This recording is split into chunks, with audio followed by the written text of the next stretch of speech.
Hey, welcome to Trap Souls Podcast. I am here with Next Stop Paranormal, T, one of the members of the group from the Land Down Under, as we call it, from Australia. So, how's Australia doing?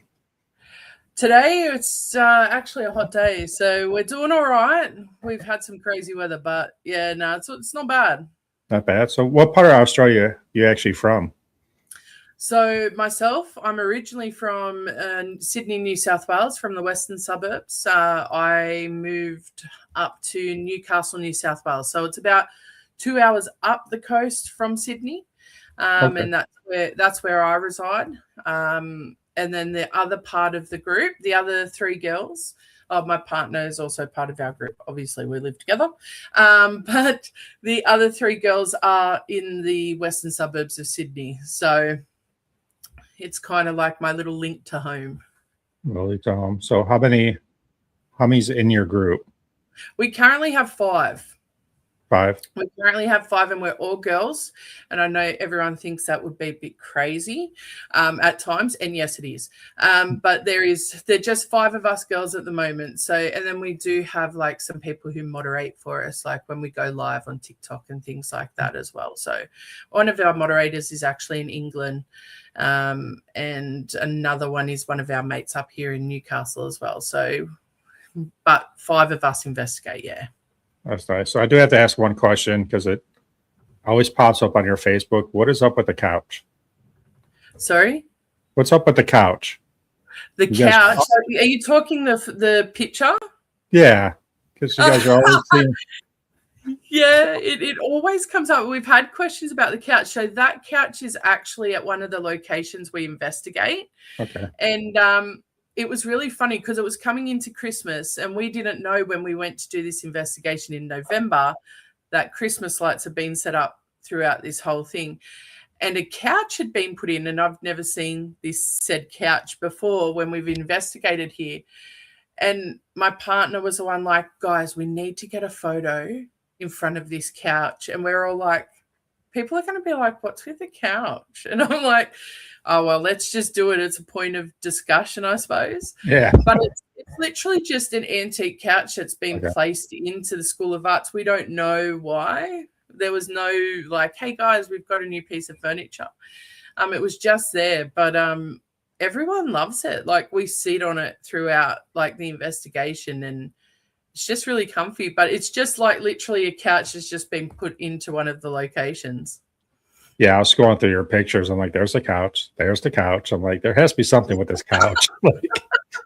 Yeah, so which is funny because like when we actually like a few of us sat on it to do like Estes and a spirit box session, and when like not myself, it was mainly Linda and no, sorry, it was Ash and Alyssa. When they sat on this couch, like it felt like people were like just sitting down and like putting their hand on your knee, and they're just like, it's tripping me out. And I'm like, just roll with it, guys, roll with it. Let's see where this goes. So I'd say it would be just brought in probably from an antique store, maybe an op shop. You never know. We don't Yeah. always get the background of why they put like pieces of furniture in. So, but it was interesting to see them squirm when the blindfold was on, and they're like brushing their knee and pushing something away that wasn't there. So yeah, but the couch was a very centerpiece because it's on the stage of the School of Arts where we do a lot of our spirit box session, and use a lot of our equipment is on the stage. So that's the reason why there's a said couch in a lot of photos. All right.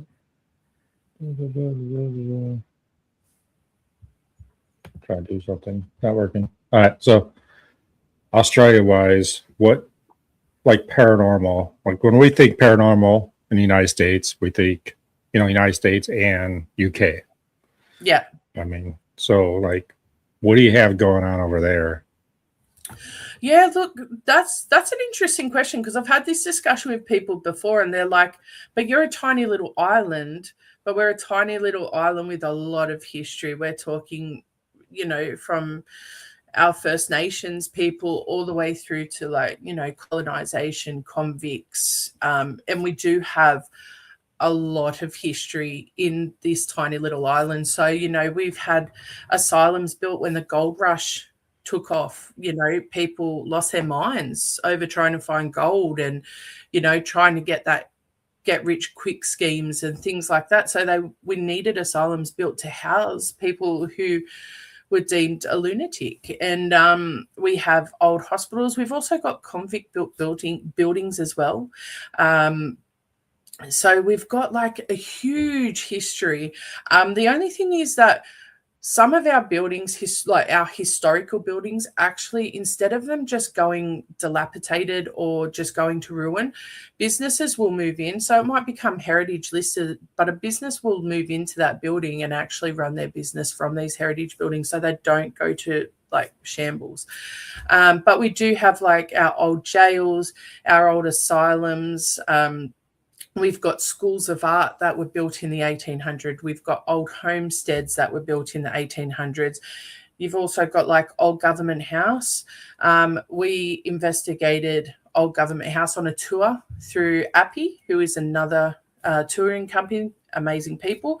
But Old Government House is a convict-built building, and it's now heritage listed as a UNESCO heritage listed site. So we do have a very colonial convict past, and a lot of our buildings are there, and some have been demolished, unfortunately, or, you know, they've left to ruin and they're no longer there. But yeah, we've got a lot to offer. We've even got, like, if we're talking about infectious disease, you've got Q Station, which was built at North Head near Manly in Sydney.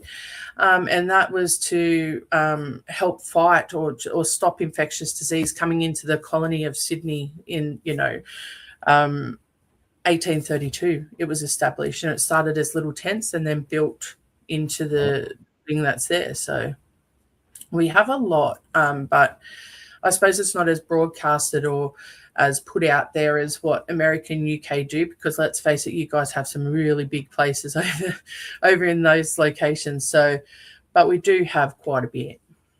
That's just because we have more crazy people. That's all. I mean, that's.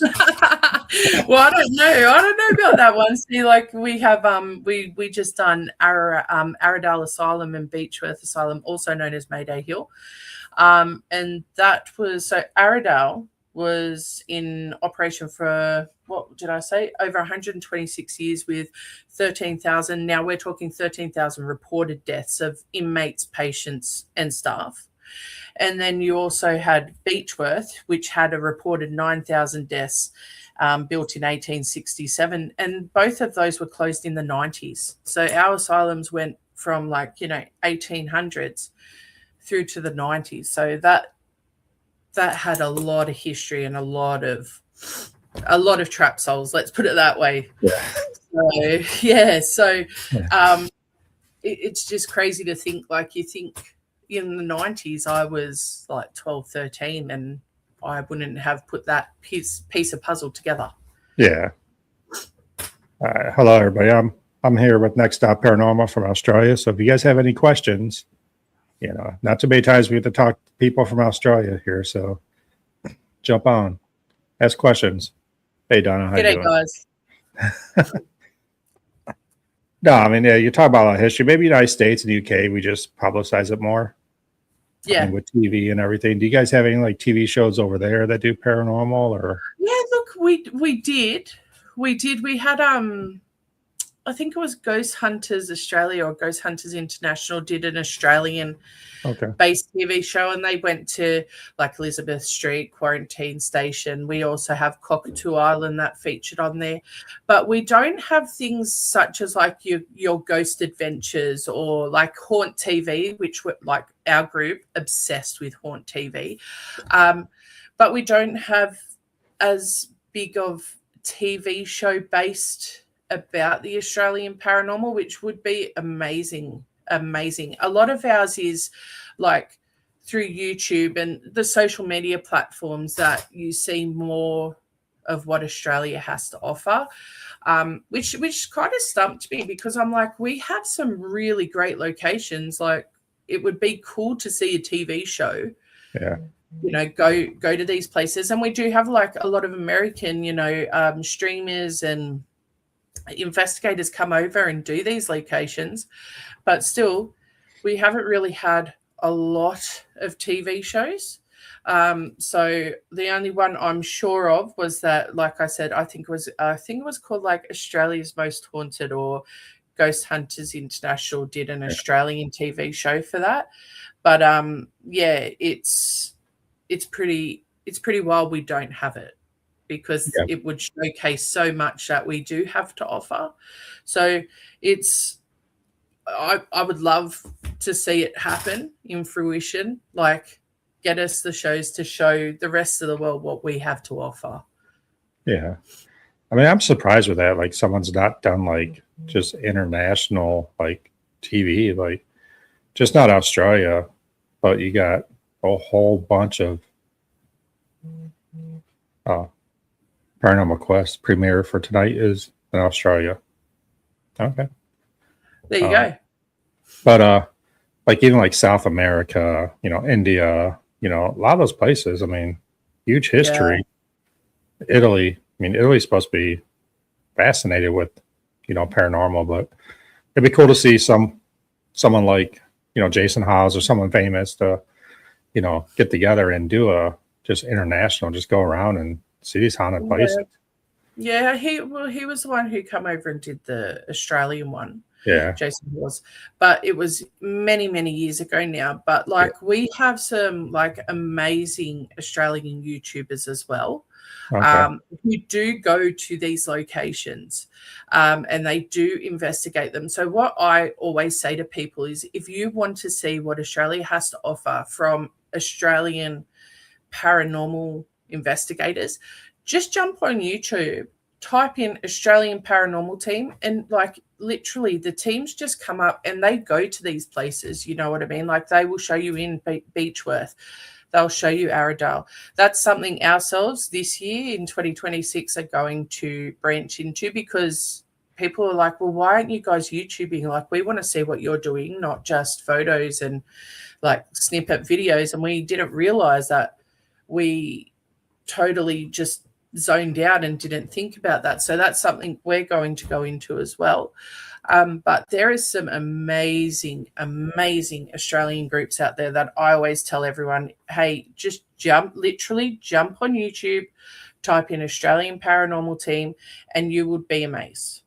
And that's how, we would have to get it out without the big networks pushing for it. Well, I mean, a lot now, those big networks, I mean, there's only a couple of shows on there. A lot of people are going to YouTube. So, I always do this in my investigations now, is send someone in solo in the beginning and just go through and show the building, not really investigate, but just show the building. And I mean, that might be something you guys can do, because we've never seen that building before. So it'd be interesting to me. And which is really funny, because we do that, but we never thought to put it on YouTube. Yeah. And so we had like we call it a team meeting. It's not really a team meeting. It's just us girls sitting around talking paranormal. But we're like, guys, why are we not YouTubing this? Why are we not showing like the location, and we're just showing photos? Like we should be showing, how we do baselines, how we do, EMF readings to make sure there's no environmental aspects coming into our, techniques, and how we could go about setting up and what the location's about, and give the history, because we do that on our lives, but we never thought, hey, let's record it and put it on YouTube. Yeah. So that's something we're definitely going to do this year. It's just we're having a break, like I said, and January is my time to shine, where I'm going to start getting the locations booked in and get things happening like that for us. So, but it's definitely, I 100% agree with you. It would be interesting to show people the location with a walkthrough. Yeah, I mean, to be honest, the more I get into paranormal and doing investigations, it's more about the building and the history than really the investigation itself. It's all right, we got one question, but that was, just seeing something from Australia would interest me. And just you walking around and saying, hey, this is, haunted and was whatever. I mean, that's what I like to see. But I'm just one person.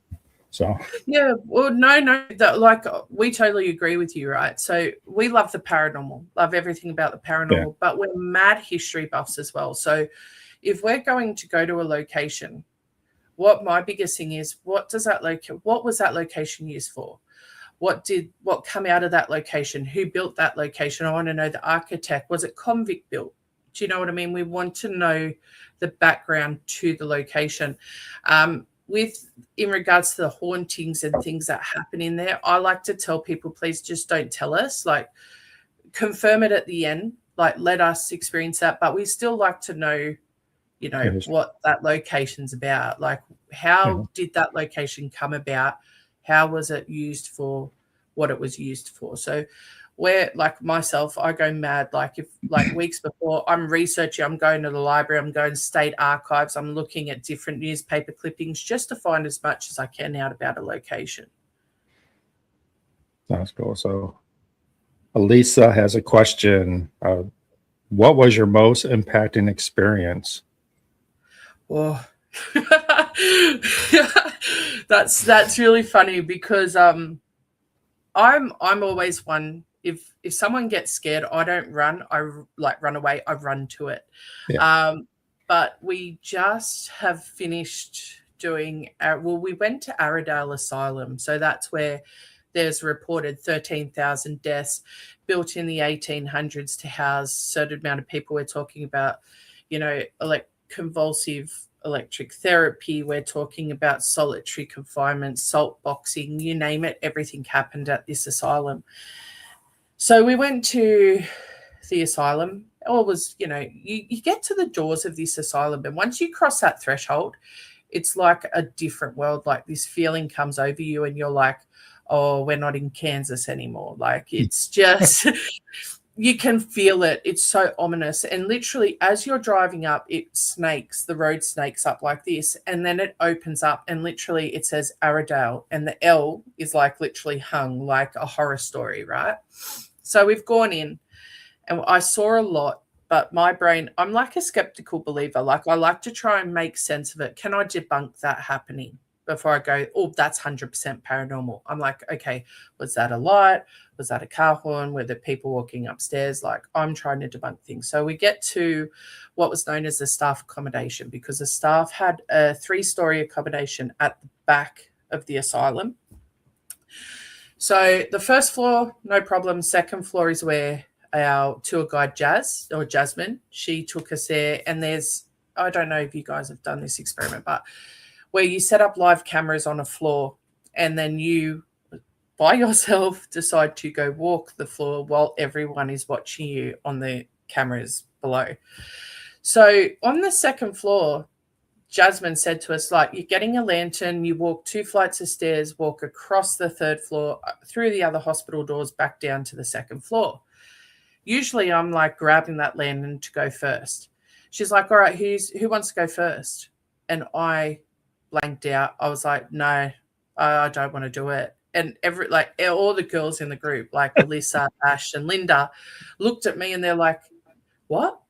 You're not going to do it? And I'm like, nah, I don't think I want to. Like, everything in me was like, don't go on the 3rd floor. Don't go on the 3rd floor. So anyway, I was about 4th. So Alyssa did the first round. She did come back down and she's like, I don't want to talk about it. Let's not talk about it till you go up and do it. So my turn come. And I've got this lantern, and I just remember walking, because it's hospital doors to go through each floor, both sides. I've opened the hospital doors to the 2nd floor to ascend the stairs. And I opened the door, and as soon as I opened the door, the lantern was like shaking. It was just pure fear. And I haven't had that in many, many years. So I get to the 3rd floor, and you've got to open the hospital doors to walk through. So I've opened the hospital doors, and I refuse to look straight ahead. I was like, I don't know why I'm not looking straight ahead. So I walked in, and there's doors as you're walking along, because it's accommodation. So you've got multiple doors on the hallway, and it felt like the hallway just kept stretching, like one of those horror movies that, just keeps going and going. And I got halfway, and there's like I don't know if it's an old like fireplace or like a chimney or something, but I froze. I just froze, and everything in me was like, don't look up, don't look up. So I thought, well, I can't stand here forever. So as I've looked up, the hospital doors at the end, they open like out. I've looked up and there's a accommodation doorway to the left, and this, what I was trying to figure out in my head was it was a black mist come out of the doorway, stopped, and then in front of the hospital doors, it started to go up and form a shape. And I was like, no, this isn't happening. Like, I'm tired. Like, there's smoke coming on from outside. Maybe there's an old pipe that's created condensation. Like, my brain's now starting to go, we've got to figure this out. Why is this happening?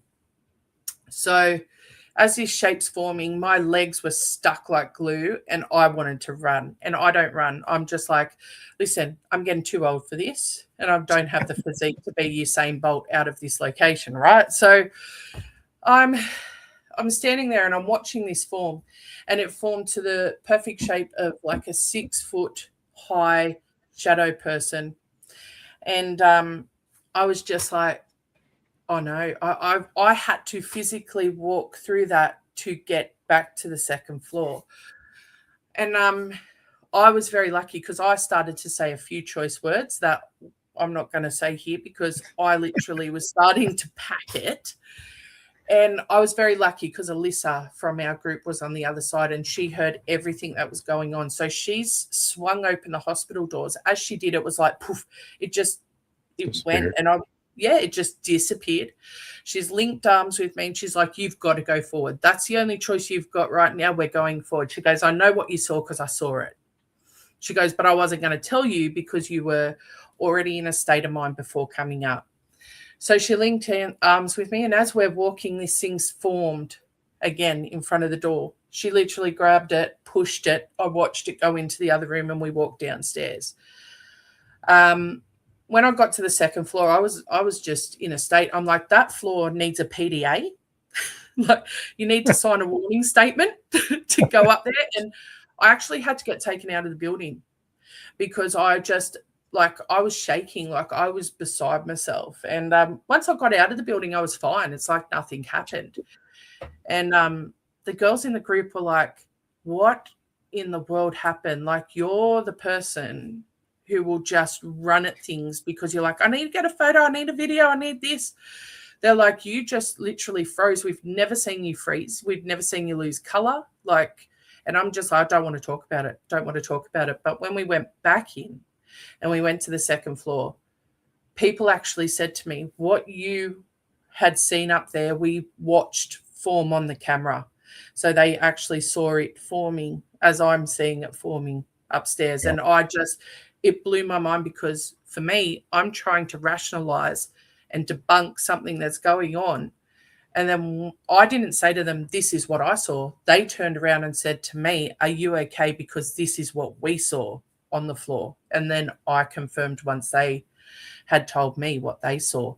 And we saw the exact same thing at the exact same time. And the only problem is that camera, while everyone was talking about it while it was going on, no one thought to record it.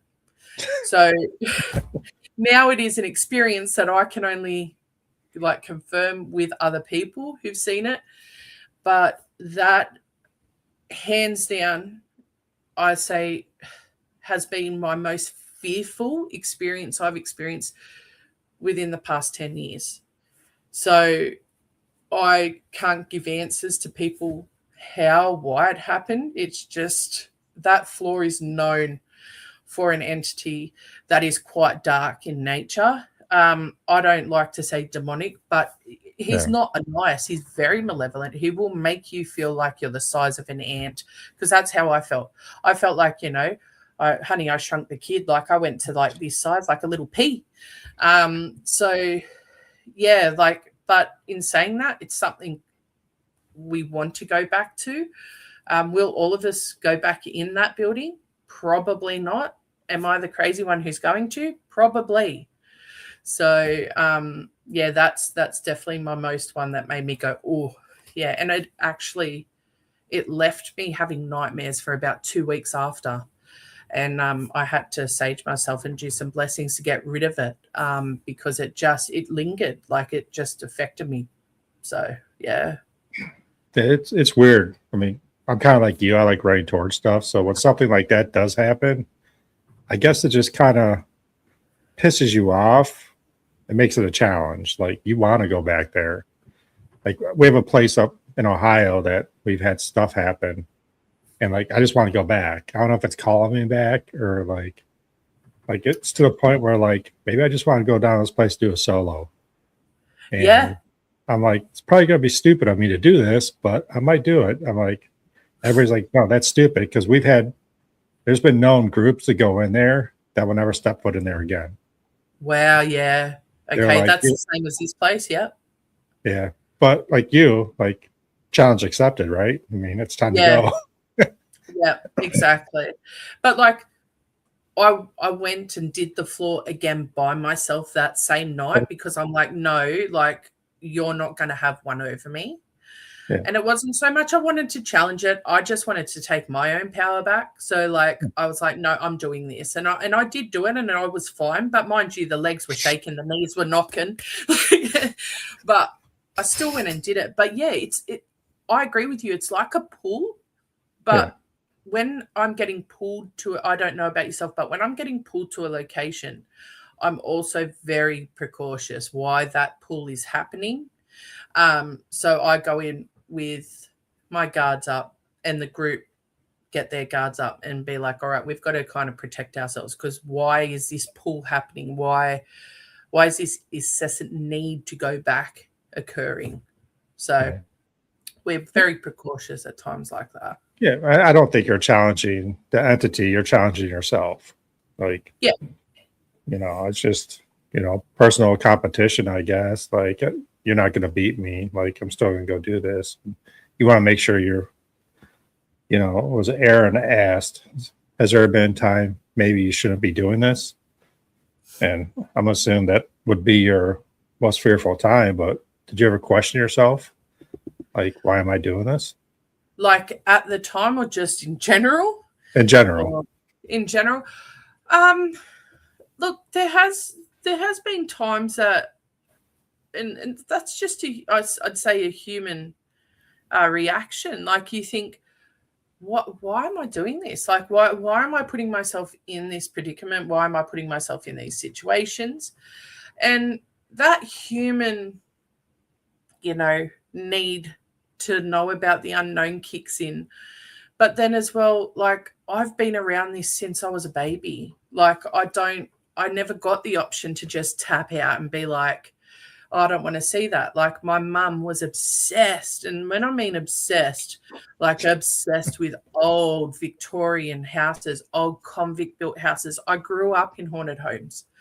And I'd be having a conversation to Gladys, but Gladys is not living in our house as a living person.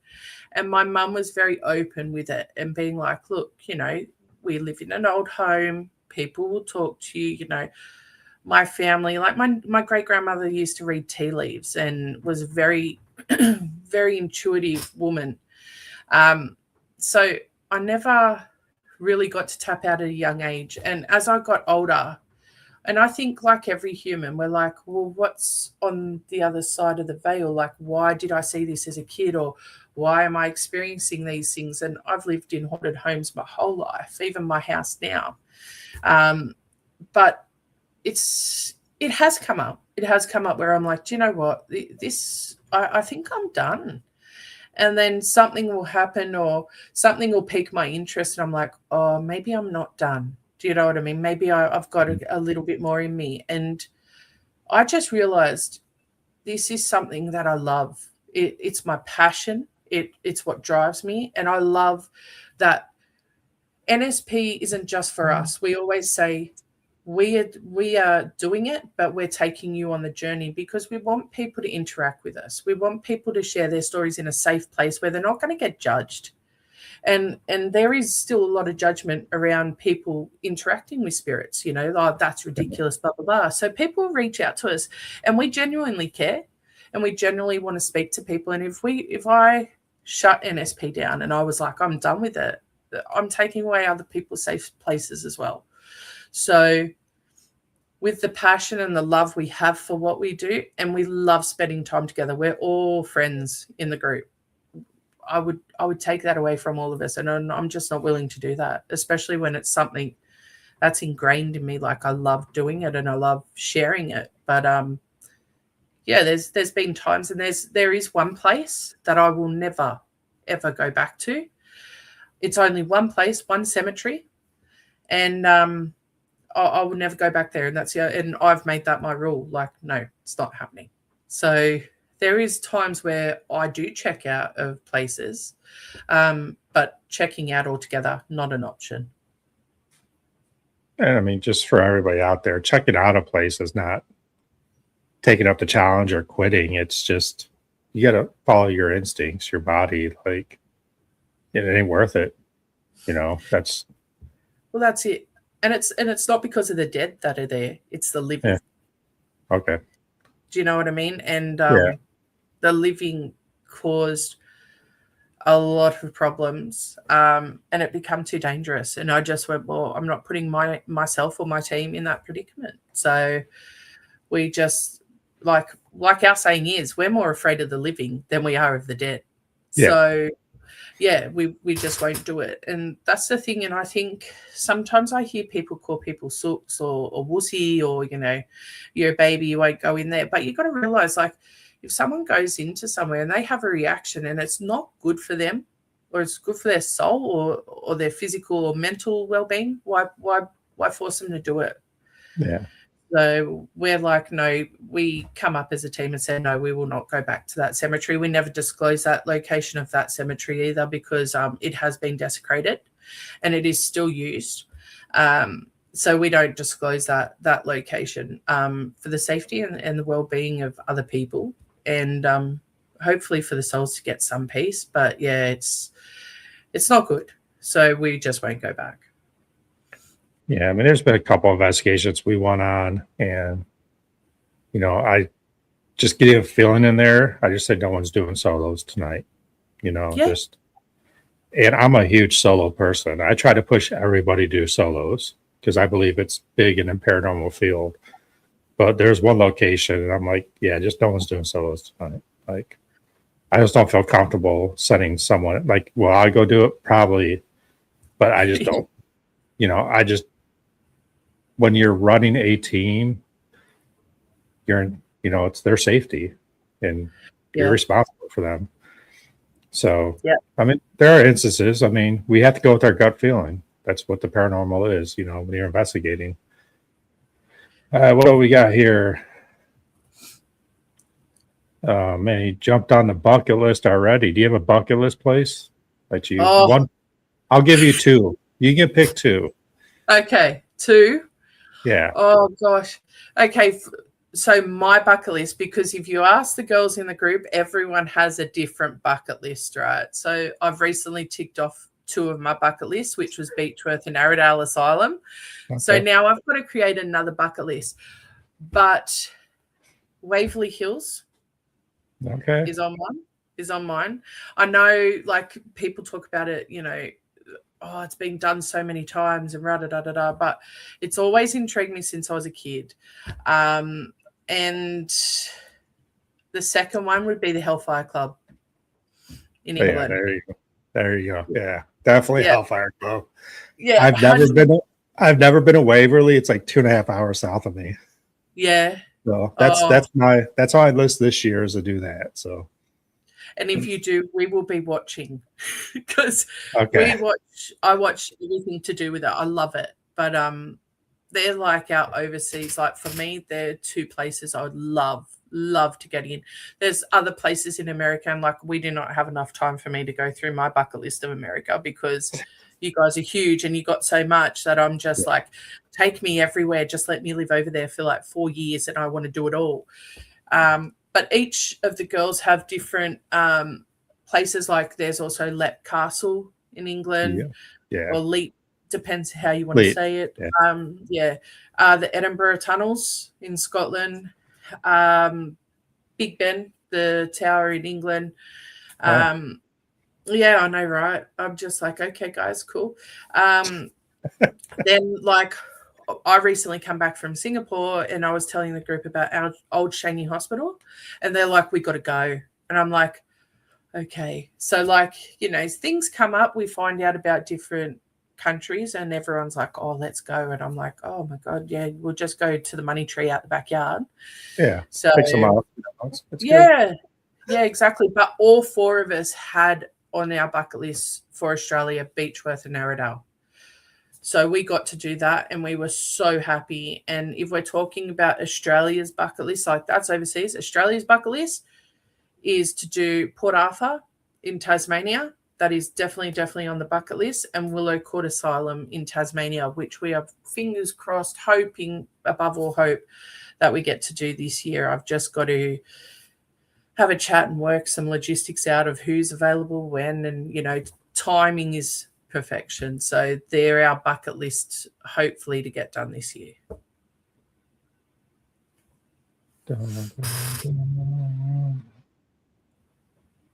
Trying to read everybody's comments here.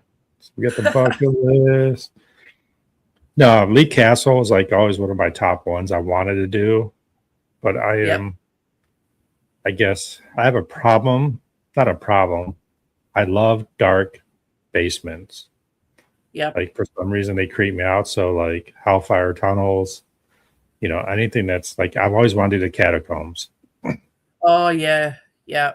I mean, I always tell people I hate flashlights too, but give me a flashlight and a recorder, I'll go to the catacombs. Just lock me down there. Yeah. I'll probably crap myself, but lock me down there. Just don't get lost. A lot of people get lost in that place. Hey. Yeah. Aaron want to know when you guys are starting tours. Oh, look, that is the hot topic at the moment. The very hot topic. We are hoping to get some tours happening this year. I have to obviously have chats with the locations owners, because we don't just have owners over here. We have like committees and board members and volunteers who run said locations. So it's about reaching out and saying, hey, do you mind if we do this? So there will be some release this year. I'll be releasing them. I'll launch it on our social media and things, and also on our website. So I've just got to have a few more conversations, because as we are having holidays, so are these locations. So I probably won't be able to get anything out till maybe late January or February at this stage, because it just depends when they all come back. Some people are back late Jan, some are not till February. But keep an eye out on the socials. As soon as we organise, it will be on there. All right. Another person asked, equipment wise, like what's your go-to equipment? For me, give me a K2, a torch, a cat ball, and a REM pod, and I am home. I do like the spirit box as well, but they're like my go-tos. But we've got like heaps. Like we've got like trip wires, we've got sensor cars, because I thought it would be hilarious to get the girls a Barbie car that's censored. So it's literally this little Jeep of a Barbie, and like if the spirit goes to grab it, it's obviously got the sensor and it moves. So I thought that was funny. We've got a doll's head as a REM pod that I named Frankie, that the girls hate, which actually got broken on one of our investigations. Like literally the spirit went up, just grabbed it and cracked the head off the plate. So I was like, okay, that's great. Need to fix that. But I always tell everyone, if like your digital, your voice recorders, that is always in everyone. All four of us, or all five of us, have one of these in our pockets. A K2, because like I like to know if there's electrical around, is that interfering with what I'm getting? Yeah. So K2 cat ball, but on a stand, because if it moves, I want to know it's been pushed off said stand and thrown. But you don't need to be paying thousands, and yourself. You're your biggest asset on an investigation. If something doesn't feel right, go with it. If something feels right, if it's telling you to go, you're getting pulled into a location or pulled into a room, or, you want to lay on a morgue table, which I always do, do it. Follow your own gut, because you're your biggest instrument. So we rely a lot on our intuition. But we do have all, the bells and whistles that everyone has. But hey, you can't have enough of it, right? And I have told my partner this. Just, I need this. She's like, no, is it a need or is it a want? And I'm like, no, it's a need.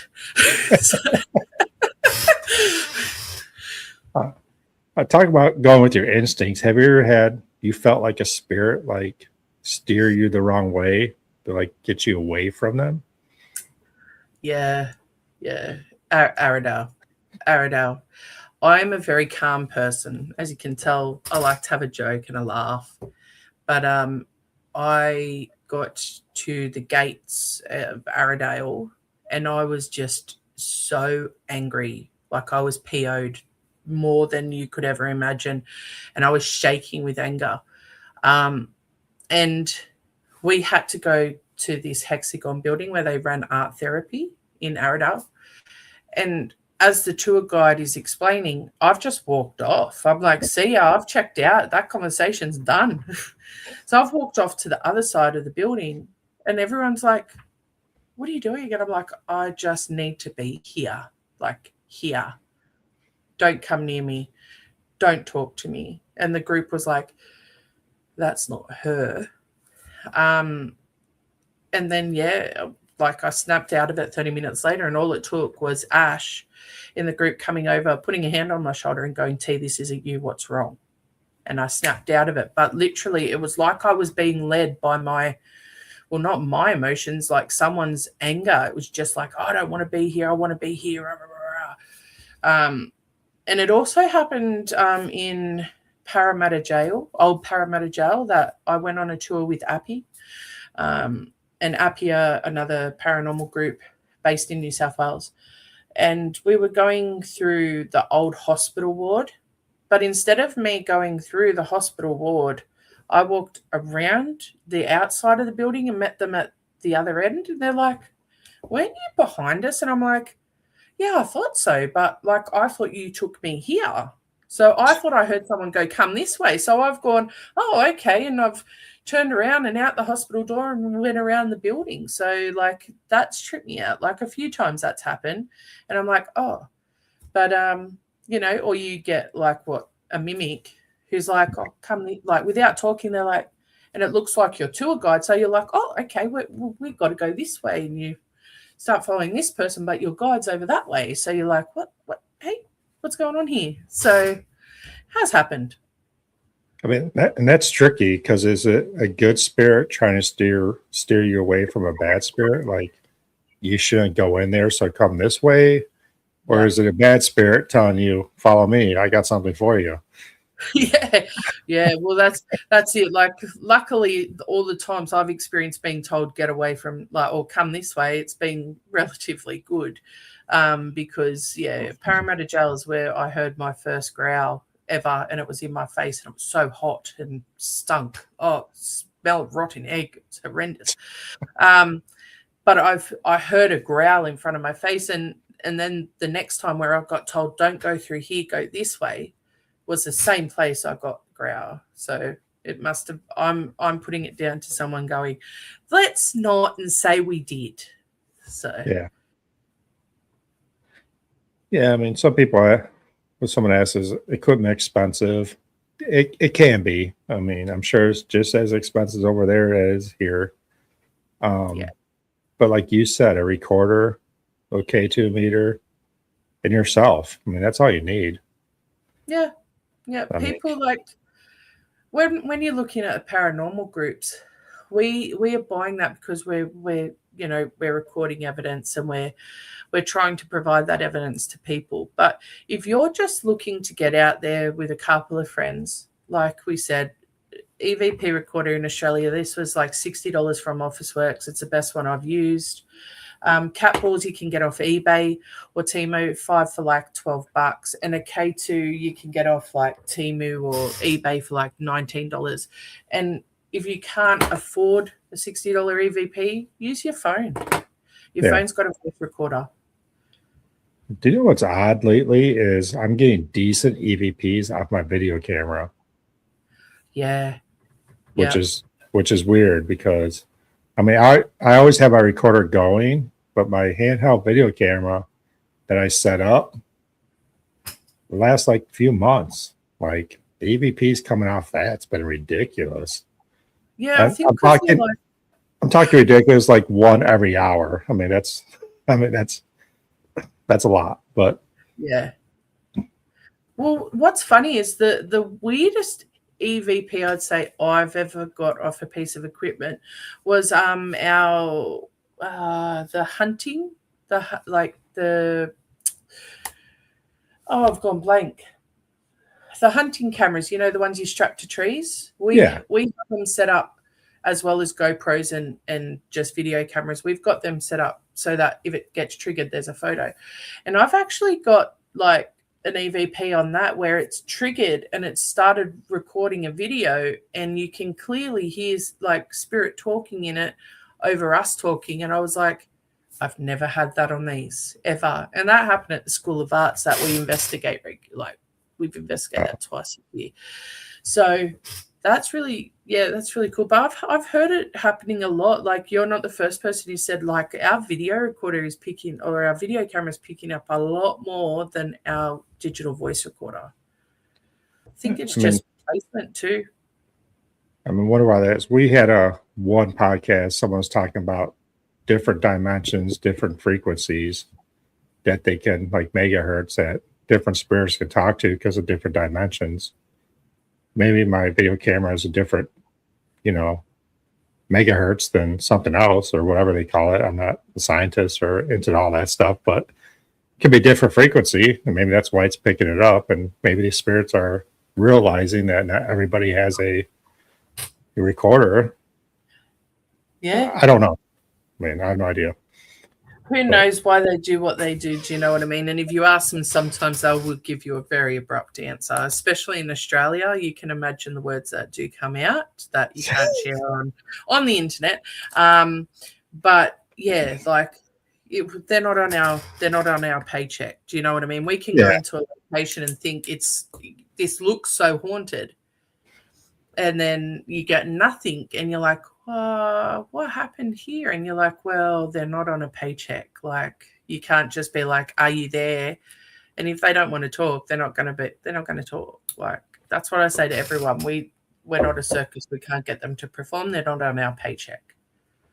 Yeah, I mean, you know what's weird sometimes though, you go to those places, you get nothing, no feelings, no nothing, but then you go back and review the evidence and you get your recorder out and like, dude, this place is haunted. They were talking, we just couldn't hear it.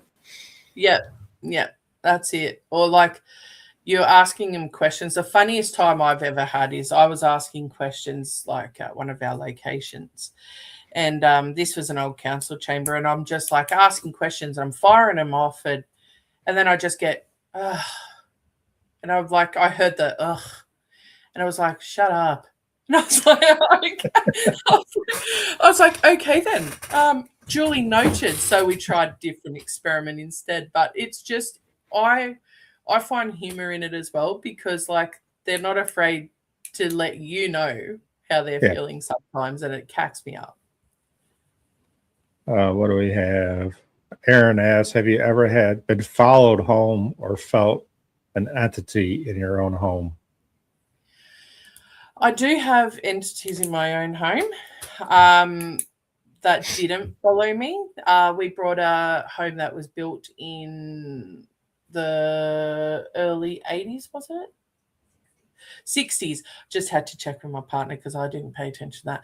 So built in the early 60s, and we renovated this home from top to bottom. Basically, it could have been a tear down and rebuild. But anyway, after renovating, I started to notice someone sort of flicking around the rooms, and I just ignored it because I'm like, whatever. I'm so used to it from a kid, whatever. And for some reason, we've called him Harry, and he's just mischievous. Like he'll turn my fan on, he'll turn a light on. He even turns my PlayStation on. He knows my daily routine.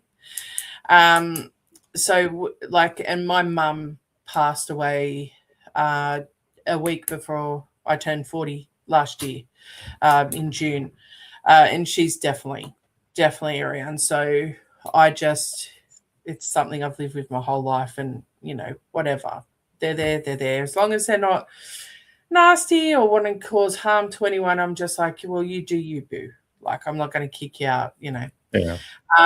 Have I brought anything home from an investigation? Not in a long time, because we have, so when we finish an investigation, whether it is we're going on someone else's tour, we're doing our own tour, we're doing a private house, or we're going just out to locations to find, you know, going to a convict built bridge, whatever. When we are finished, we actually close it down. So we have a close down procedure that we do now. But I have stupidly, and I will admit, I make mistakes. I'm human. I went to a location that was quite haunted. It was an old courthouse, and I did not do my closing down. So I usually say a spill, you know, like, you won't follow me home, communication severed, I'd like to thank my ancestors, blah, blah. It's this whole big thing. I didn't do it that night, and I brought something home that when I would leave the house and my partner would be home by herself, would call out to my partner and be like, hey, babe. And she'd call me and be like, you home? And I'm like, no, I'm, you know, an hour and a half away from our house. And she's like, you called my name and our dogs reacted thinking you were home. They started barking and running to the back door. So I have brought something home. I had to get rid of it because I was the one who brought it in. I'm the one to get it out. But I haven't in a long time. But accidents happen. You're human error. But I'm very precautious now. So, you know, I open up and I close. So it's something that is part of NSP now that we must do at the end of any kind of investigation. Well, I personally have a lot of questions, but people are slamming this comments here, so just fine. Like, you and your team are come on again, I guess. So yeah, for sure. I know the girls would love it because I have a lot of questions here. So no, this is fine. This is what's for people to ask questions. Well, that's it. This must be Australian people, because Americans don't ask questions that much. So you got to love the Aussies. We're inquisitive. We're inquisitive people. Have you ever felt a presence that wasn't a ghost? Are we talking like cryptid, or are we talking demonic? Because that's something with the demonic stuff. Myself and my team always don't go to demonic. I know, but have you ever felt that you believe that was demonic? Let's go that way. Yeah, that's a big topic over here too. So yeah, exactly. Yes. In shortness, yes, I have. And the main thing is because the smell is, it's like rotting flesh or a rotting carcass with egg, like rotten egg. And it's like, I've had it breathe in my face, and I'm like, that is not a spirit. Like, usually spirits, like, they'll touch and it's, you know, they're just inquisitive. They just want to interact. But when it, like, I was like, that's dark. Like, and that's not all the time. I want to put that out there, because I'm very quick to rule out demonic activity. If you're a horrible person in life, that transfers to death. It's no different, right? So if you're not nice, it's not going to change. So I think a few people get confused with that. But where it's growling in your face and you can smell like death at its worst, yeah, I've had that. And I think, honestly, in doing it for how many years I've doing it, it's happened to me twice that I can be like that, or 2 or 3 times that I'm like, yeah, okay, that's not a spirit, that's something else. Yeah, I mean, it doesn't mean it's demonic. It's just a non-human entity, I guess you want to call it too. I mean, it could be demonic, but I think people throw that word demonic around way too much around paranormal world. Yeah. I agree. We'll keep popping this out. Sharpie, advice for someone that has never experienced a paranormal encounter. Keep an open mind. That is my advice. Keep an open mind. Don't shut it off. Be respectful is the biggest thing, because I promise you, if you're disrespectful, if you go to investigation, you disrespect that spirit, you're going to get 2 options. They're either going to be really cranky at you and God knows what the outcome's going to be there. Or they're just going to be like, well, why would I want to talk to you? You're making a joke of this. This was my life. So be patient, be respectful, and keep an open mind. Yeah, I mean, people got to remember too that spirits were humans too, and 90, I don't want to say 90, I don't want to put a percentage on it, but majority were respectful people, nice. So they just want to be heard also. So don't get freaked out if something taps you on the shoulder. Yeah. No one's there. I mean, just say, what's up? That's the best part of it, when you get a tap on the shoulder and you turn around and you think it's your team. Yeah. No one's there, and you're like, well, just got tapped on the shoulder. All right. Have you ever done a Ouija board? No. Why? No. I've experienced Ouija boards. They're not for us. Our group don't use them. Do we put others down for using them? Hell no. No, go for it. If you want to, and that's part of your investigating technique, please do. We don't. Number one, we don't know enough about them to use them safely. Okay. Right. For us, it is a divination tool. It needs to be treated with respect and an understanding. We don't understand it. Therefore, we can't respect something we don't understand straight away, like a piece of equipment. So we don't use them for that. A lot of places that we investigate, they do not want it there. They will say, if you bring a Ouija board in, you will never be welcome back.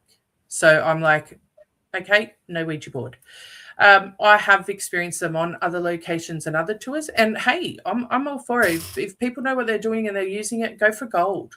But I've also seen it go very bad very quick, and I'm just like, oh, I don't think I want to watch this, whatever's going on. So each to their own, though. It's like any piece of equipment. You're still communicating with the dead. Every piece of equipment we use is opening a line of communication. So it's personal choice as well, and we just choose not to use them. Yeah, over here, there's a lot of places that used to say no Ouija boards, no seances, whatever. Then, I don't know, it seems like the last 6 months, they're like, we don't care, do whatever you want. And it's, to me, a Ouija board is a piece of cardboard. I mean, I used one the other day, and I never use them because I just don't think there's too much human influence into it when people are touching it. So I'm just kind of like, whatever. But again, like, you have to know how to use it. You have to know how to open it, and you have to close it. I mean, that's what people always say. So, well, that's it. And if you don't close it, then it can create a whole world of things. But like I said, each to their own. Do you know what I mean? You can't tell someone not to use it because you don't use it. Like, no. But I've also seen it used and used well. But just I'm with you. I'm just like, no, it's not up our alley. It's not something we would like to do. So we just don't do it. Well, yeah, I didn't ask this before, and that's usually my first question. How did you come together as a team? It's actually a really funny story, kind of. So individually, we've all of us have grown up in haunted homes. So from children, we've always been around, spirits and entities, and our family, our mums, our nans have always delved into the paranormal. We formed in 2024. We formed last year. So in terms of the paranormal team, we're a little like a baby in the Australian world. But we've been doing it for 10, 15 plus years individually. We formed, so Linda and myself are best friends, and we've been best friends for 20 years. My partner just got roped into it because she is my partner, and she's like, well, if I'm going to know about it, I may as well just get into it. But she's more on the background, like the back end, like the camera. She does the camera in our lives on our socials for us, and is more like, I'm not going to Arradale Beach or Beechworth. I draw a line at asylums and hospitals. You're done. Like, I'll do the nice ones. She says to me all the time, I'll do the nice. Then Ash and Alyssa, I actually met them because we both at the same time booked a overnight stay at old Wellington Hospital, which was once a hospital used out in Wellington, New South Wales, and they booked a tour there, and we all stayed there overnight and did our investigations, experiments with Appy. And I just got chatting to them, and I was like, these people are really great. This was like in 2023. I'm like, these people are amazing. Like, where have they been? It was like a carbon copy. And look, Alyssa in our group, I like to call her my little pit bull, because she's just like, move, I've got us. Like, you know, she's 5'5". She just has this attitude about her, like, no, I'm going, so I'm doing it. And love them all to death. Ash is the mum of the group, like literally the mum of group. She's like, all right, guys, like, you know, let's, you know, calm it down. Let's do this. Linda's our one who never experiences anything. We call her our grounder. So if anything's going down and it's hectic, we all just grab Lou and we recenter. She's like our little zen. And then me, I'm just a cruisy one. I'm just like, yeah, all right, guys, yeah, no worries. So yeah, we'll do this, we'll do that. But yeah, so we all formed in different ways. And then Alyssa and Ash I kept in contact with on Facebook and didn't think anything of it. And then just one day I was like, hey, you want to do an investigation? They're like, yeah, no worries. And we started just forming, and NSP started well before them. But then eventually I was like, oh my God, I need these people here. Like, they have the same values, same morals, the same outlook at the paranormal as I do, with their own opinions in it as well. And my best mate, Lulu, well, I call her Lulu, Linda. I rang her one day and I said, mate, we've been mates for 20 years. And she's like, yeah. And I'm like, do you want to like jump on NSP's board? Like, I've taken you to some pretty gnarly places and I never thought to ask. And she's like, yeah, man, I'd love it. So now all 5 of us go away. We're based in New South Wales. We've been to Victoria, Queensland. Like, we're willing to go anywhere. Like, we're so excited about it. But we all come from very big different walks of life, different backgrounds, but together, like, we're a solid team. Like, I know my back is always being taken care of as much as I take care of the girls. So that's the biggest thing. No, I mean, I think a lot of groups, not like that, but like they're puzzle pieces and they all fit together and make one puzzle. I mean, that's the best way I can explain it. But you need everybody can't be on the same page, you know, and because that doesn't work. So it's cool. Like, but you got drawn to the other two people. Just kind of like doing an investigation. You get drawn to something and it fits. So no, that's cool. Yeah, that's it. And that was a perfect way of explaining it. It's the best puzzle piece that I've ever put together. And I love these girls. They're like my family. Like, before I come on here, I'm like, I'm nervous, I'm this, I'm that. And, you know, Linda's like, dude, you know, just calm down, it's going to be all right. And then you've got Ash, and she's like, mate, you're fine, you can talk underwater. And then you've got Alyssa, who's like, do I need to reach through the phone and punch you in the face to calm you down? So, like, you know, we're all different kinds of walks of life, and I love them to death. It's a big topic here. I was just talking about this with some coworkers. Yep. Do you own a haunted object?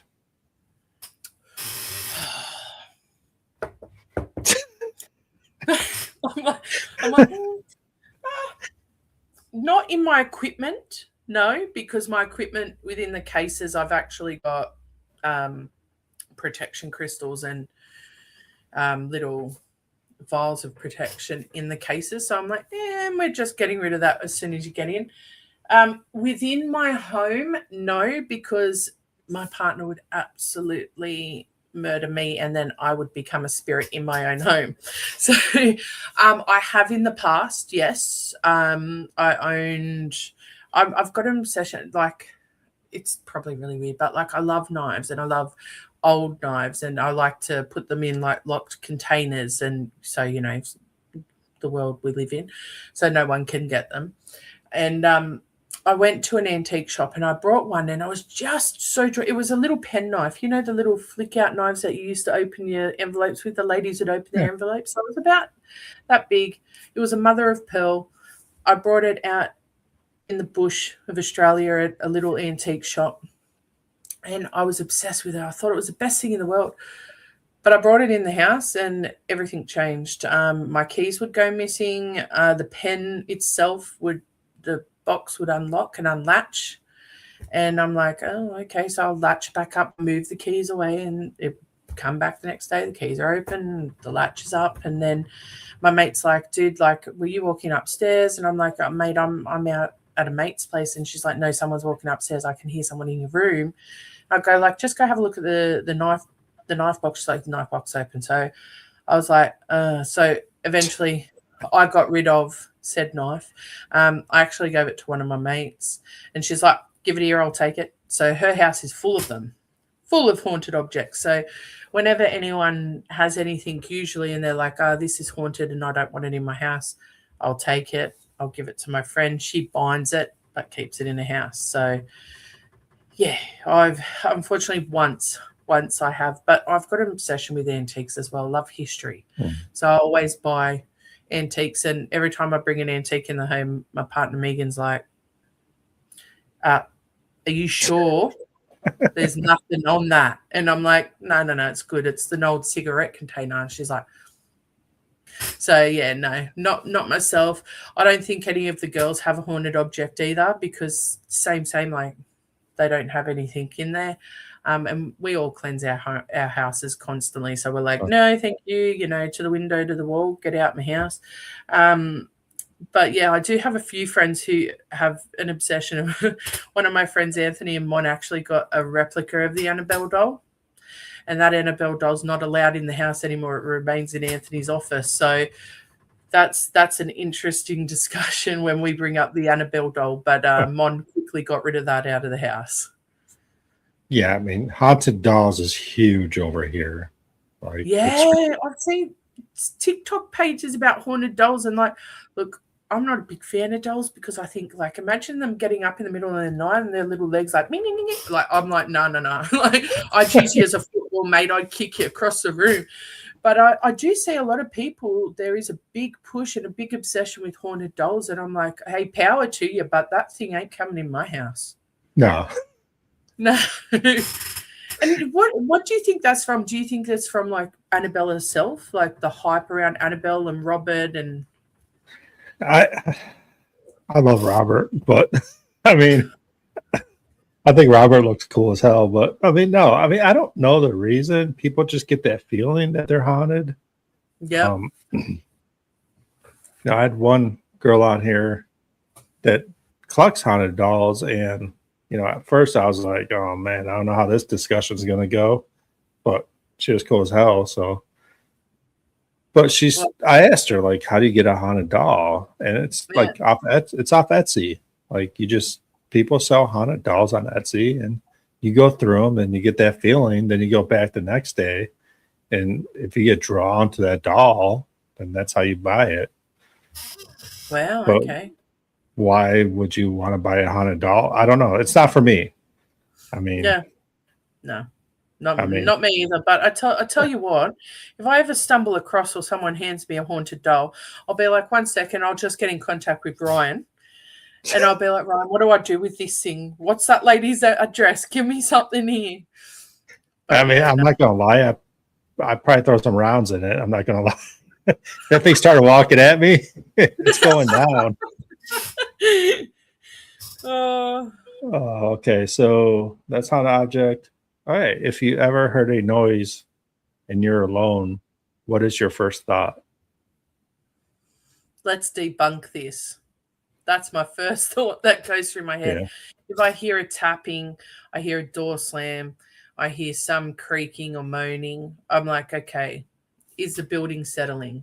If it's a wooden building, you've got to take into effect the windows, the walls, the floors, they will all crack and creak as they settle. Because if it's hot during the day, the wood expands, and at night it subtracts because it's cold.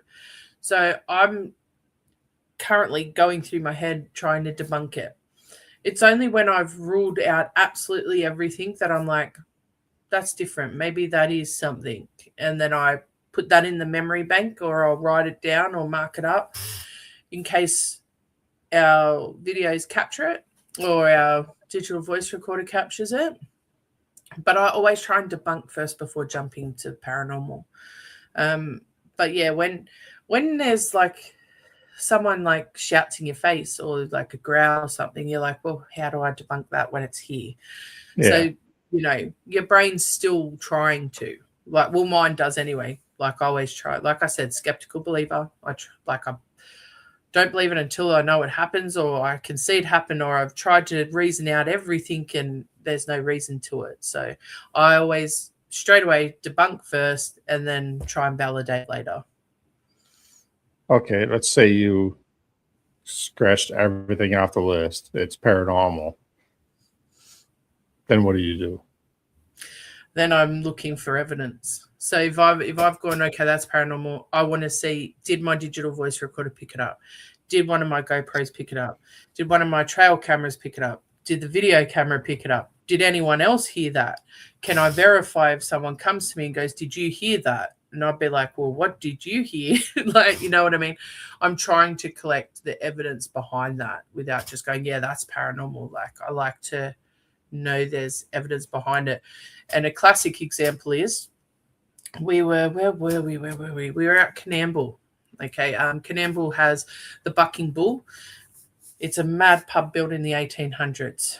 So there were two suspicious deaths there, built in the 1800s. Second floor was built in 1924. So Alyssa had come downstairs and we left something upstairs. So she's gone upstairs and she thought she heard me yell out to her, not realizing I was downstairs. She's like, yeah, mate.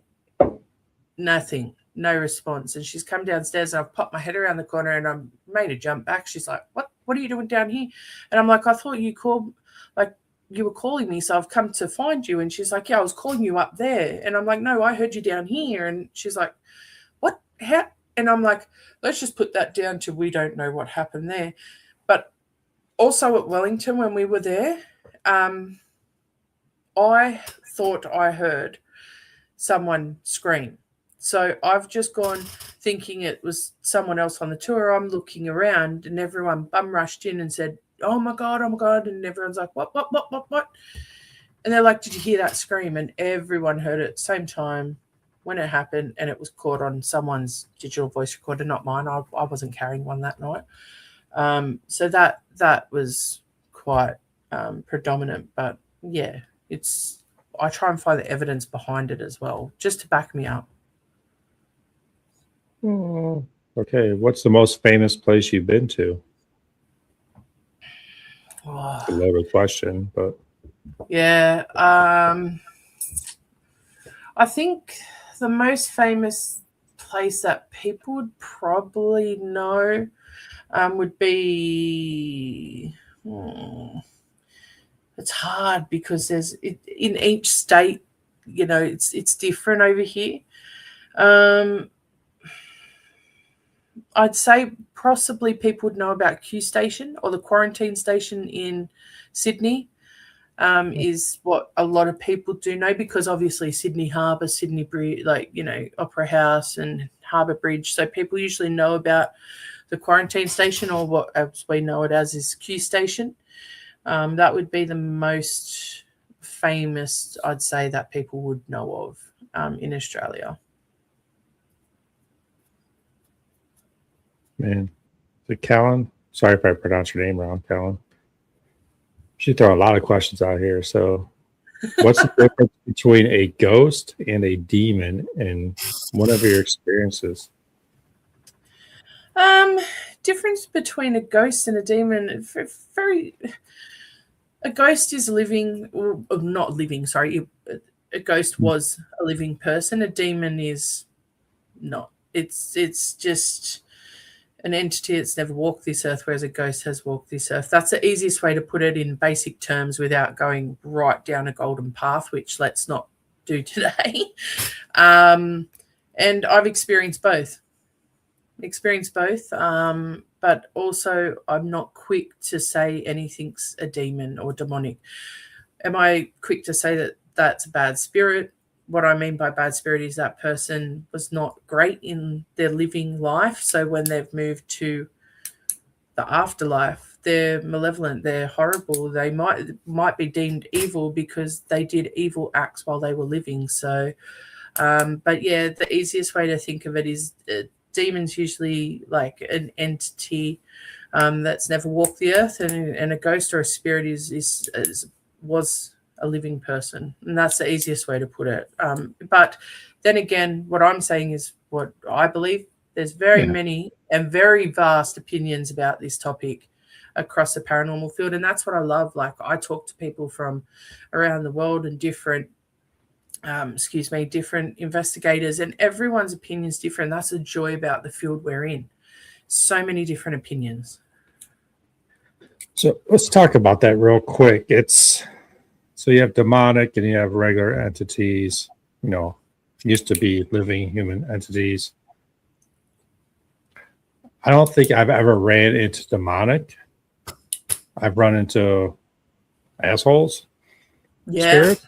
Okay. Yep. So, and there's a huge difference between those a-hole spirits and demonic. How fast do you think you can figure out the difference? Look, like yourself, I don't just go, oh yeah, that's demonic. Do you know what I mean? I'm sussing it out. And sometimes it takes me the entire investigation to suss said demon out, which could be an hour, it could be 4 hours, it could be 6, because I'm already trying to work out and establish, are you just fronting this way? Are you just snarling and growling just to be an ass? Or are you definitely demonic? So it's like I said, I've experienced probably 3 times maximum in my life. The time I did experience it, it's weird to say, like, when you're around a spirit or a ghost, it's almost like you can, I feel like that you can connect. There's like a connection because there's that human element because they were a human at one stage. Whereas I feel like I can't, it's almost like a void when I've been around them. Like, I can't connect, I can't understand, I can't, I don't know what I'm experiencing, or like, there's language I can't understand. Like the mocking of the Holy Trinity is a huge one. Scratching in threes, knocking in threes. The breaths, the growls, just that the whole environment changes. But then again, I'm making sure that a spirit who was living, who was not nice, is not mimicking said things that demons do. And like I said, probably 2-3 times max in my life have I experienced it. And that's why a lot of us girls within the group are the same. We don't always jump to demon. Yeah. It's very rare. But it does, for us, it takes us longer probably than someone, like an exorcist in the Roman Catholic Church, because we're like, no, like, let's like push that to the side, but we're going to keep it in the back of our head, but we're trying to assess to see if it is or not. And do you know what? 95 or 99% of the time it isn't. It's just someone who is a horrible person who's still a horrible person in death. I mean, it's weird because, like, you're talking like a regular person that's not paranormal. Jump scaring people is funny to people, right? Yeah. Yeah. So even a regular person who's going to get a scare out of their best friend, if figured out they could do it in the afterlife, why wouldn't they do it? Oh, well, that's exactly right. That's why you've got to take the time to get to know, like, your surroundings, get to know who that person is, like, and it's good if you're on a tour as well. Listen to what your guide's saying, because they will explain a lot of things, and they might explain that situation to you. Like, I've always made it a rule, no one's to jump scare me, because, like, I come out fist flying, like, I hate being jump scared. But the funny thing is it's like the spirits know, like, especially in one of the locations we investigate, they know I hate being jump scared. So they will literally like jump scare me, and they'll literally grab, like they'll pinch my bum because I know it freaks me out. So I'll be walking and everything's fine, and then I'll feel a bunk and I'm up, I'm like through the roof because it's silent. So they'll usually smack their foot on the ground and pinch my bum, and I'm up in air. So it's quite funny. I hate jump scares. So everyone out there, or like my group, or anyone decides to cark it and go to the other side, please don't jump scare me. Like I'm not good. I jump scare myself enough around mannequins. Like I hate mannequins on tours and investigations. Hate them. I mean, I have 3 rules pretty much in my group. You don't jump scare. You don't fake evidence. Yeah. And no drama. Yep. You do any of those 3, it's one strike, you're out. I'm sorry. Like, that's just the way I am. Mm-hmm. All right. So do you believe pets and babies? No, wait, let's go. Do you believe pets can? Well, do you believe there are pets that are spirits? We'll start with that, then we'll go with that one. I do believe that. Alyssa in our group we actually hired an Airbnb for my 40th, and she actually saw a spirit of a lady walking through the house with her pet cat. She actually saw the cat and the tail, and she thought, oh God, who's this person come in the house? And why is there a cat? Because Meg's highly allergic and T's highly allergic to cats. Like, why is there a cat in this house? So like, I do believe that our pets are around us because they still have a soul. Do you know what I mean? Like, they still have a soul. Like, I hope my pets, when my 2 girls pass away, they're my fur children. I love them very deeply. But when they pass away, I hope they do come back around because they fill that void for you. Do you know what I mean? And if they are attached to a location or they're attached to you, there's no reason that would stop. So like, I do believe like pets are in spirit. A lot of research has been done into it to show that it does happen, and people have caught it many times. Go on YouTube, look up ghost pets. They tend to be around. Now, I'm a dog person. We've run into ghost cats. Seem like to be a big thing. I do have a cat. I love my cat, but I tell you what, ghost cats piss me off. Like, like if I see a ghost cat, I'm kicking it. Like, I don't care. I'm sorry. I am an animal lover. Sorry, but ghost cats, no, I don't. Because I looked up, like, I think it's the Chinese that have like ghost cats. Yep. And they're demonic. I mean, they're not good things. When you see ghost cats, it's not a good thing. So I'm kind of like, ghost cats, no, dude. No. You'll hear me on some of my videos when someone's like, I saw a cat. I'm like, F that cat. Like, oh, God. No, you didn't. We're not bringing it up. No, you didn't say that. But that's the thing. It's all different cultures, different beliefs as well. Yeah. Do you believe pets and babies can see? I'm trying to word this right. Are more sensitive to ghosts and spirits? Yeah. You know why? Because they're pure. Babies don't have that filter like we do as adults, where they're like, we're told, like, and it depends if you're raised, in a religious family, you're taught is heaven and hell, and that's it. There's no limbo, there's no spirits, there's the Holy Spirit, that's it. Or when you start to get older and you start to tell your parents, hey, like I've seen, grandma standing at the end of my bed, they shut it down because they're fearful and they're like, I don't want to know that. Like, that didn't happen. You were just dreaming. Babies don't have that because they don't have that comprehension of understanding or right and wrong at such a young age. And same as pets. Pets are pure. Like, that's my belief. They're pure. They haven't had that stain of adults being like, oh, no, that didn't happen. It was just a dream. So, yeah, I do honestly believe they do see them. I've seen kids laughing at a corner and there's nothing in said corner, but they're cacking themselves. Like, my cousins used to do it when they were young, and I'd laugh because I'd be sitting there going, oh, I wonder who you're seeing then.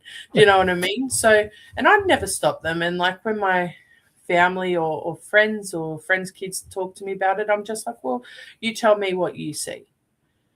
and then they'll tell me what they see, and I'm like, okay, and then they're like, okay, good chat, I'm going to play Lego now, and I'm like, okay, yeah, great chat, see you later. Like, just it's pure. They're not tainted. Yeah. We're going right into skinwalkers. Do you know what skinwalker is? Yes, we have them as well. Okay. Well, supposedly have them, but yes, okay, go for it. What's with the skinwalker question? Do you believe in skinwalkers? Yeah, I do. I've never experienced one over here, but we have had them. Or then here there's more of a culture, like a cultural Aboriginal belief around that. I've never experienced one in Australia that I can say 100%. That's a skinwalker. Am I obsessed with American skinwalkers? You betches. Like, like I'm just like, I need to know. Like, so especially like when us girls all get together, we sit and watch the paranormal till like 3 a.m. So this one morning, like this one night, we decided to go down the skinwalker rabbit hole. And let me just say, that rabbit hole extends quite vast through America. And especially with the Native Americans, like we were just so intrigued. And I was just like, oh my God, like, and the Appalachian Mountains, that's a whole story in itself. Like, I need to get to the Appalachians. But yeah, like the skinwalker and the experiences people have with them, I'm like I'd need an incontinence aid, I'd need a nappy if I experience something that someone has experienced. And like these people are like, police, Native American elders, like, people who are genuine, no nonsense, this is what it is. And like then you've got people who like living out on like, I don't know what you call them over there, like compounds, like heaps of housing together that experience different things. And they're like, you got to shut your door at night. You ignore the scratching on the wall. And then they'll be like, well, first you see a deer and then you see a wolf and then the wolf's turned into a bear and then the bear turns into a human. And I'm just like, wow, like so invested in it. But yeah, like, hey, I don't rule anything out. This world's huge. This universe is huge. Anything could go. But I believe in it, but I'd like to see it to believe it. Do you know what I mean? See it from the comfort of a window behind, a locked door. Yeah, I mean, we have skinwalkers, Bigfoot, Dogman, Mothman. I mean, there's skunk ape. I mean, it's a whole bunch of stuff over here. So, like cryptid wise, what do you guys have over there? We have the Yowie, so it's kind of like Bigfoot's cousin, hairy man, also known as the hairy man. We've got we've also, what they deemed as a myth, it actually was called the Tasmanian tiger. It's extinct, or they believe it's extinct now. Yeah. And that is, it looks like a dingo cross tiger cross. It's just this weird looking dog thing is the easiest way to explain it to people. But you can look it up. It's called Tasmanian tiger. And people do believe that they're still in existence. So we've also got them. So we've got the black cats, or the big cats of the mountains, where people believe that there's like panthers, like black panthers up in the mountains. And that has taken off a lot lately in regards to the cryptids and the cats and things like that. I am still busting to find a Yowie. I don't want to be face to face with said Yowie, but I would love to see one. But yeah, it's we don't have heaps and heaps and heaps of like,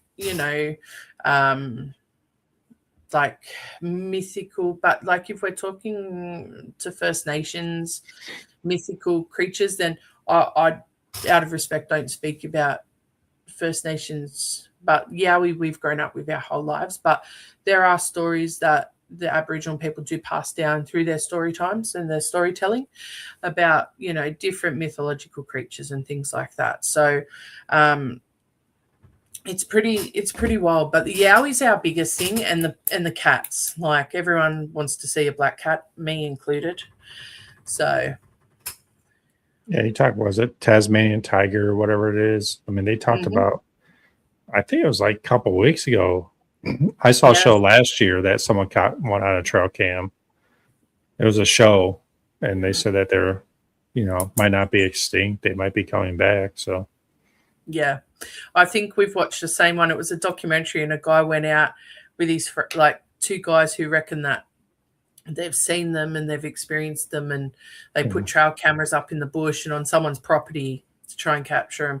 Look, it would be amazing if they were still around, because an extinct animal's still around, but at the same time I would love for them to keep that on lock and key, because humans are the biggest desecrations of anything. Do you know what I mean? And that's why they extinct in the first place. So if they are real, let them be real, but let them be real somewhere where we don't need to explore to the world that, because they were hunted for their hide and, different purposes and things. And I'm just like, just leave them be. We don't need to know until they've got such big colonies of Tasmanian tigers. So a little bit of conspiracy theory behind that one, a little bit of chitter chatter, but I have watched many of documentaries about Tasmanian tiger, so who knows?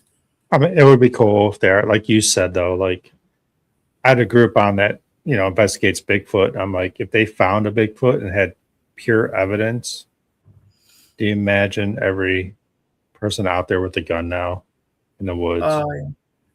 I mean, it'd be ridiculous. Well, that's it. What would happen? Would they hunt them down? But then I've also heard about Bigfoot, that they believe it is a mythical creature, that it has the power to the reason we can't find, or they can't find Bigfoot, is because he can cross like veils and timelines and stuff like that. Yeah. So I was like, well, that's an interesting spin to think about it. But yeah, like I'm like, if there was a Bigfoot and there was actual hard proof, which, hey, some people have got like footprints and hair samples that they can't classify and things like that. But would we want these things to be found? Because then what would the repercussion of those things being found happen? You know what I mean? Yeah, I mean, there's so many theories out there, and that's a whole nother podcast. Yeah, I know, right? That's a whole nother storyline. It's a whole other rabbit hole we can go down to. So, so many rabbit holes you can go down with the paranormal and supernatural and all the things involved. As Appalachia a real place? Yes, Appalachian Mountains. A lot of stuff goes on there. So, a lot of cryptids, a lot of everything. So, look that up on YouTube. That stuff's great. I love the Appalachians. Yeah. Appalachia is pretty cool. What is your next location on your wish list? Where are you guys going? Port Arthur and Willow Court in Tasmania. That's my wish list. Everyone knows. And probably Willow Court Asylum, which is an old mental asylum down in Tasmania. So Tasmania is the little tiny island for everyone over there at the bottom of Australia. Detached, but we still claim it, okay? But it's the tiny little island. So that's the next bucket list. We all want, like everyone in the group wants to go Tasmania to do Willow Court, Dead Man's Island if we can, which is an island with just random graves on it from people from Port Arthur, because Port Arthur isn't just a tragedy that happened like 30-something years ago, where we did have someone go and do a mass, I don't know how to put it in internet terms, where there was mass loss of lives. It was a convict jail way before all that happened. So that's the next on the bucket list. Fingers crossed this year. Fingers crossed. I mean, you just got to do it, right? That's the whole thing. Like, so many people have bucket lists, and you only live once. So yeah, that's it. You never know when it's not going to be around, or something happens and someone buys something, and we're definitely going to get to it. It's just, again, working out the time when everyone's free, and just make sure we can get there. But it is going to happen, and I'm hoping I get heaps of photos and footage from that place. Yeah. You'll definitely have to get some footage over there. So yeah, I will. Uh, what's the craziest thing to happen to you on an investigation? We covered that. So, Ashley, you're going to have to watch the show later. Trying to think what else. I don't know much. We are hour 34 minutes into this. So, Jeez, really? I didn't even know. I'm just having a yarn. Yeah. So let's talk about why you got into the paranormal, because I have my theories that have been not changing lately, but realizing of why I got into the paranormal. So we're gonna cover that and we'll call it. Well, when I first got into it, because I'm the same, my views in it have changed as of last year. I first got into it out of complete and utter just wanting to know what was there, what was on the other side. Why am I seeing these things as a kid? What was the stories behind this? And just inquisitiveness. Like, I was so inquisitive, and I genuinely am an inquisitive person. Like, I like to ask the why, who, what, how questions. So I started getting into it because I had a few friends who were like, hey, you know, have you ever gone on a ghost hunt? Because they heard about me growing up in haunted homes and my family with the little gifts they had. And so I started just going on investigations, and then that bug hit, and I'm like, I need to do this. And then it's just recently changed, I'd say, past 6 months, 7 months. After I lost my mum, it become more not such an inquisitiveness. It was more like, so I don't want to know about heaven and hell. That doesn't interest me. Like, I don't ever ask about God or hell or nothing like that. But it was just like, I've done this for so long, and now I've lost someone so close to me. What does this look like from across the veil? How do they communicate? So I want to know why they use static to communicate. I want to know why they're using like EMF fields or electromagnetic frequencies to communicate with us. How do they manipulate that? Like, it's gone to a who, what, how, why, more than inquisitiveness. And just kind of seeing what lays beyond the veil that is acceptable for me to try and find out about. So yeah, it's just it's weird. And now because I've done it for so long, and that passion is so ingrained in me, like, I'm like, I love it. I love being screamed at. I love being told to F off by spirits. Like, you know, that's a great Saturday for me. You know what I mean? And I think also you got to remember, like, as investigators, we still have our 9 to 5 jobs during the week. When we go out on a Friday or a Saturday or Sunday, or whenever you go out to do an investigation, it's our way to decompress. And I know some people are like, well, that's a very odd way to decompress. But we get to go do something we're passionate about and we love. And then our brain resets and we're like, okay, and we're off again. And that's a big thing for us as well. Like, communicating with something other than living people and trying to get answers. It's great. It's a passion. It's a love. And it also allows us to spend time with our friends that we don't get to see every day.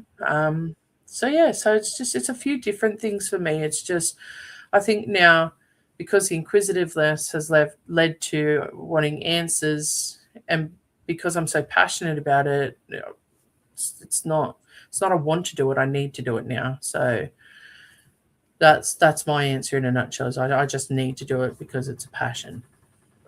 I mean, you kind of hit it though. Like, we work 9 to 5 jobs, and if you're just going to sit at home, what are you going to be doing? Thinking about your job. So to go out with friends, see historical places, and just have a good time. I mean, it's no different than people going to the bar or the pub, you know, and having a good time. So you might as well just go reset yourself somewhere else where what you enjoy.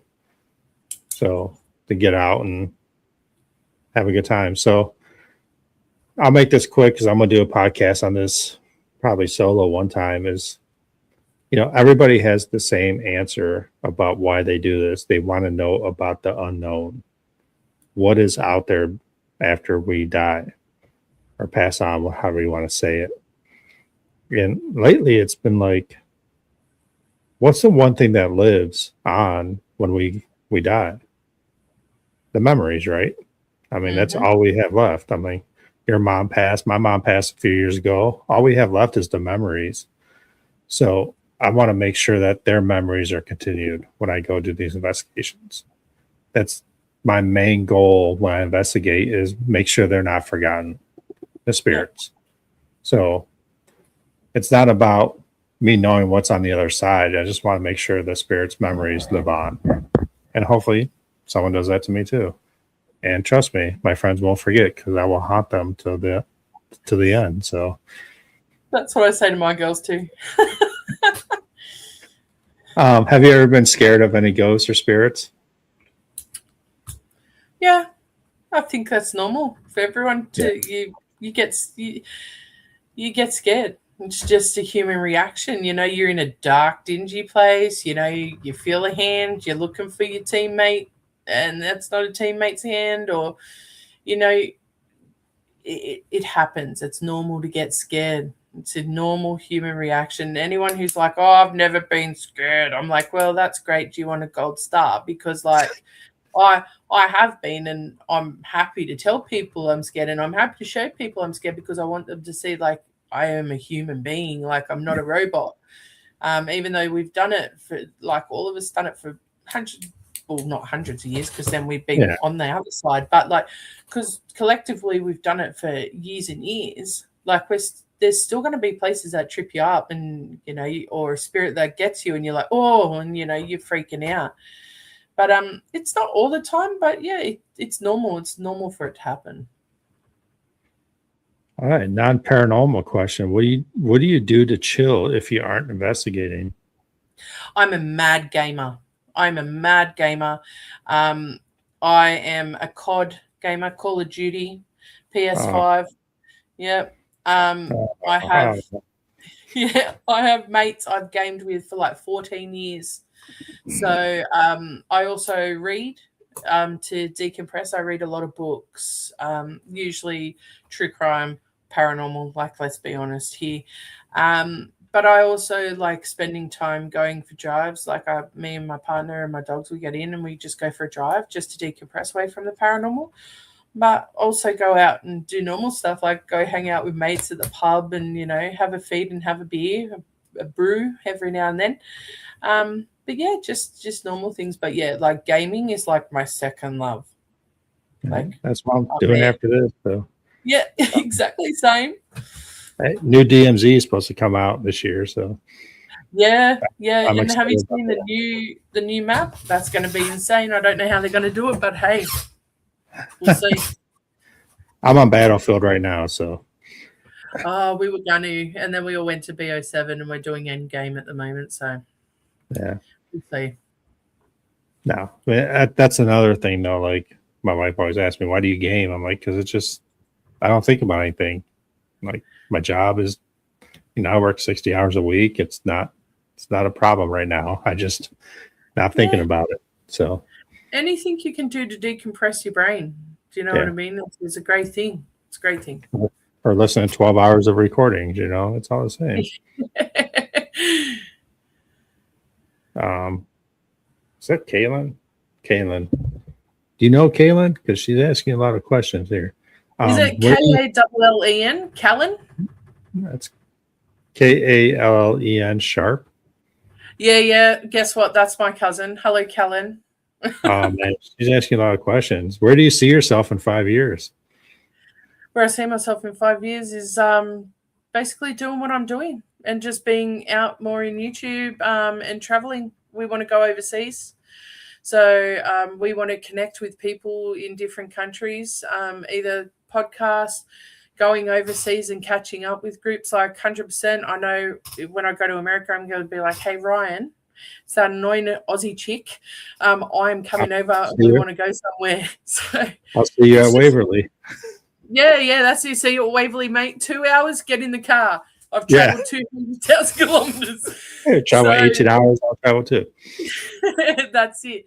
So yeah, just we eventually in 5 years want to be able to go overseas and do some overseas investigations and just keep up doing what we're doing and eventually getting this YouTube going so that it's a channel where people can interact and say, give us opinions like, why don't you do this? Why don't you go here? Why don't you provide this? So, yeah, we love what we're doing. And if we're doing what we're doing now in 5 years, I'll be a very happy woman.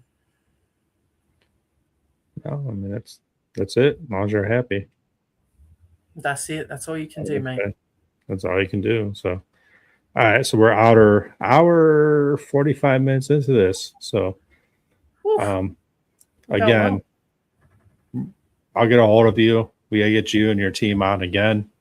I appreciate this. This was fun. Man, loved it. A lot more questions I have to ask. Yeah, book us in.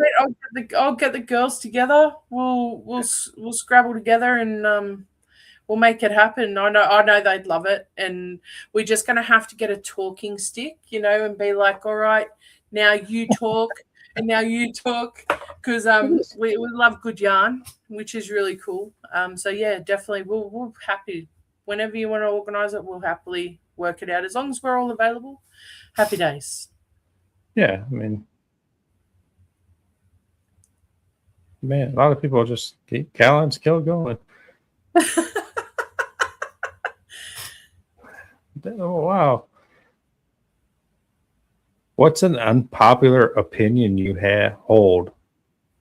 Oh, it's one across the paranormal field. So don't anyone attack me over this one. But orbs, like Thank you. Damn, that's it. We're gonna leave it at that. That's it. Orbs. Leaving it. No explanation. Just orbs. That's what I'm saying. You have to come back on because there's so much more we gotta talk about. And orbs will be on the top. Yeah, okay. A few orbs. That's all you gotta say. So I mean, I'm not a fan. But Sharpie, no problem, man. Next time they're on, jump on. Tomorrow night.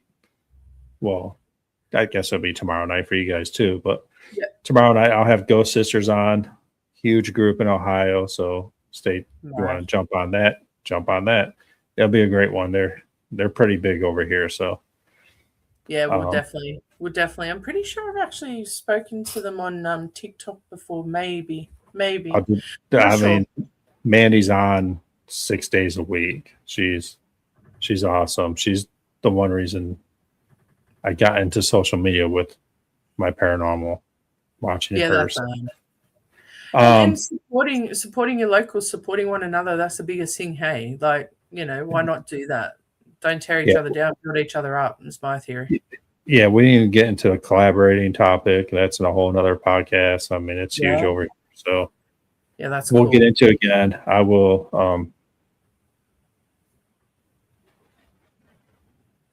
Callan, you're gonna have to jump on next time and ask questions. Sorry.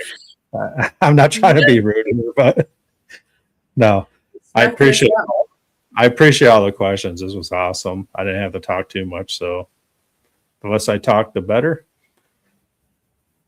Appreciate insights of the podcast. All right. Well, T, I appreciate it. I will get a hold of you soon, and we'll schedule another one up. Yeah, for sure.